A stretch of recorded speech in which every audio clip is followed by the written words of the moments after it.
Greetings and welcome. As always, I'm Sugi, and thanks for joining me today on the Kalista Spear of Vengeance AD Carry Guide. But before I will talk about Kalista itself, I want to say that Kalista is hardest AD carry to play in the game for a reason because her mechanics are kind of hard, and at the same time you need a high compatibility and synergy with your support. So it's not a really solo queue AD carry, for instance. So pre-made it may work a bit better, but still very hard. And let's talk about the abilities first before we jump into anything else. So the passive is called Martial Poison. This means that Kalista cannot cancel any of her basic attacks. This is good for people who have a problem with kiting a bit. And also, when you move after your attack, you will bounce through any direction you want, left, right, back, or front. And this is good for kiting and chasing, and really something you need to learn. You just can't stand still, and it's a very good tool in the late game because you're able to kite around and dodge every skill shot.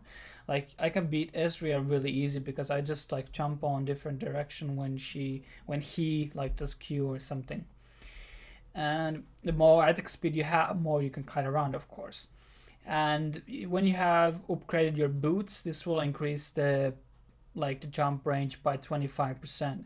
The actual enchantments on boots don't do anything, which is kind of sad, but you have to deal with it. Also, your Q ability will change your direction where you want, so it works like auto attacks. The other part to the passive is you have the Black Spear, which starts from your 7th item slot, and this you have to connect to your support. 99% of the case you should do it to your support, unless your support is AFK. So maybe do it on your jungle or something. And this has creates 2 different abilities and a lot of actual synergy with your support, which I will be talking about later on.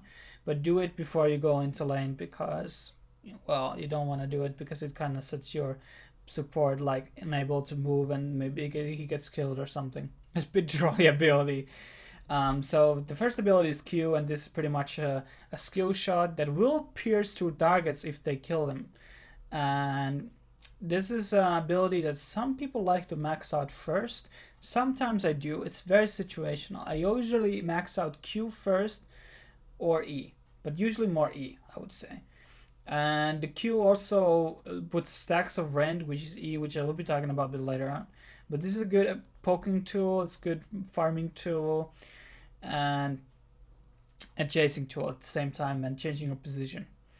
The W is the second ability, and this has passive side and active side. The passive side comes to the one you link the sword with, the Oath Sword. And this means that you will put this like a detonation mark, which is similar to Varus. So Varus has the stacks with auto attacks, and then he does ability, but instead of ability, your support has to do an attack. So support can do let's say Lulu auto attacks the enemy target, and within the next 2 seconds you have the auto attack too to do the detonation damage. And this deals a lot of maximum target's maximum health damage. It has a 6-second cooldown, so you can't use it on the same target all the time. And this also has a cap to minions and monsters.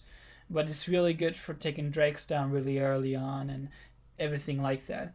But this is where the synergy comes. If you're playing with Blitzcrank or Leon or Braum, sometimes they just sit on the fucking brush all the time and you just can't get the detonation marks. And this is where a lot of the early damage comes from poking and putting the proc on.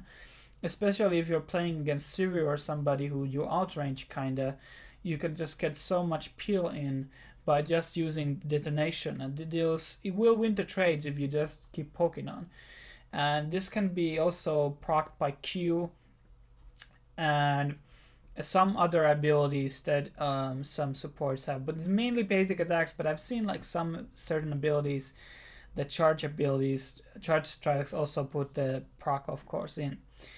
And this is really important where the synergy comes. So this is not a solo Q AD carry, which you have to duo Q with a support that knows what the fuck he's doing. Without exploiting the W, you can't do anything on the lane. You just don't have any advantages. But if you know how to exploit this one, you have a lot of advantage. And then we have the active side, the distance it goes with patrols around, and you can have 2 charges and once you level out the ability, you store more charges more frequently. the recharge time like drops. And this is an ability that I maxed out last. And the ghosts are something good to put like on the actual bruises and the brush. Sorry, my spelling is not that great. And then dry brush and river. Like those are 3 points which you get like extra vision. If they die, they give like 5 cold or something. And they can like, if they see an enemy, kind of give them over vision over them. And they last like, I think, a minute or something on the actual patrol road. And you know, I think it's actually more, total of 7 laps. And then we have like E, and E is like putting these like transparent spares on the enemy. There's no cap. You can have 5 trillion spares on one enemy, and each spare will do a certain amount of damage, and once you detonate them. So this is like an X punch on Twitch, but the stacks are unlimited. And there's also, of course, slow things, so more spares, more it will slow. And if you last hit, like creep with it, you will get refund your mana. But this is up to 40 mana, how much you can get per kill. Because there's like a bit of an exploit that you can have the rents on multiple targets with Runan, which I will be talking about in a second. So you get too much like benefit. You would get full mana pretty much so easily. And this is an ability that I max out first because the damage scales up from each level and the additional spare damage increases per level. So I feel like I want to just keep kiting and kiting and put some peel in and then detonate the rend. And you can't actually stack the spares if it's on cooldown, so you have to be really smart when you detonate it. But this is something you will learn through practice. And then you have the ultimate, which is called the Fate's Call, and this is like vanishes your like friend, your support who you're connected with, and launches the support can launch himself in any direction. This is also an ability which needs coordination when you need to run, when you need to go in, when you need to CC, and you can launch yourself to the enemies and it will do knock up. And this knock up like gives you time to keep doing rend stacks and just kill the opponent. And I have to say that this ability needs a lot of practice also to properly use it. Sometimes you just need to save your support. It's really good with like tanks, so you can launch them in, but then again you don't want to pick up tank like I earlier mentioned, because your W proc is based on like much easier to do with ranged. So remember that. And then I want to talk about the items. I started with Doran's Blade usually, and Doran's Blade with like a health pod and a ward. And after that you build out to Bloodthirster, or I build usually a Zeal and then Bloodthirster, depending how ahead I'm. If I'm really ahead, I will go Infinity Edge.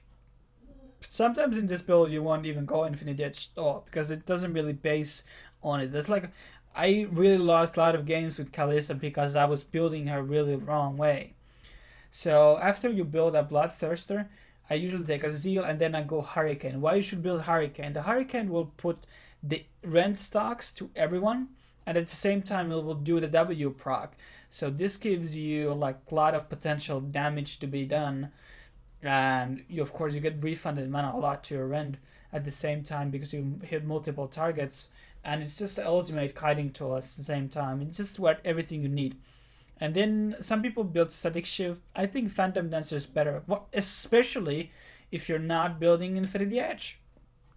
And after that I usually go for Last Whisper, and last item usually is Quicksilver Shast, the Mercurius Scimitar, because Mercurius Scimitar, you don't always, there's like cases you just need to run, and just if your support doesn't build Mikhails, you have really a lot of trouble just getting out. So you know, that's a big problem there. So I usually build that. You can build Infinity Edge, but usually with this champion you have to skip out the Banshee's Wail. The damage is just not enough, but it's really Kalista superior against like mages and champions that don't have a lot of health. So I don't think she's really good against tanks unless you go Blade of the Ruined King, but I don't think the Blade of the Ruined King path is really good because you just lose a lot of gold.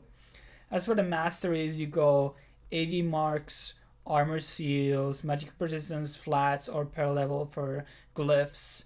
And for like Quints, you might want to take crit if you're going for most sustaining build, and or maybe lifesteal. But I think actually it depends on your support.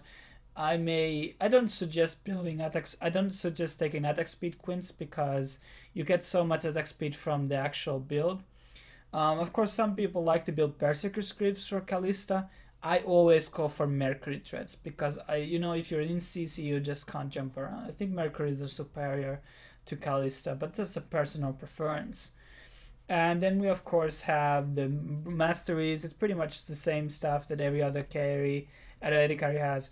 I usually take the utility thing, the trinket one, to get a bit more extra range so I can ward on the distance. And that's pretty much, you can check out the detailed version on the description below.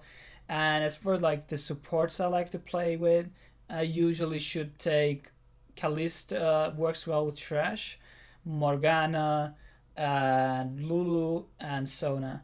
But I would really avoid playing with like Braum and Blitzcrank especially. You can do the cool hook combo with Blitzcrank, but this is really useless if you don't get any hits. So melee supports are kind of off limits. And thanks for watching. Hopefully you learned something from this video, and consider subscribing as well. And if you have any questions about Kalista or the build, please leave them in the comments below, and see you guys on the next video.